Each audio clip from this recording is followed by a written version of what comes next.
లేచింది నిద్ర లేచింది మహిళా లోకం, దతరిల్లింది పురుష ప్రపంచం. లేచింది మహిళా లోకం.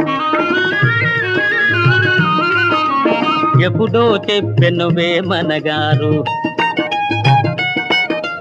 అప్పుడే చెప్పెను బ్రహ్మంగారు. ఎప్పుడో చెప్పెను వేమనగారు, అప్పుడే చెప్పెను బ్రహ్మంగారు. ఇప్పుడే చెబుతా ఎన్నుకో బుల్లెమ్మా,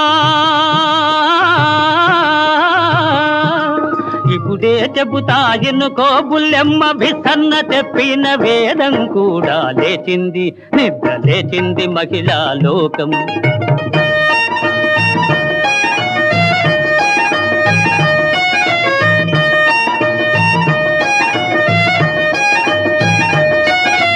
పల్లెటూళ్ళలో పంచాయతీలు,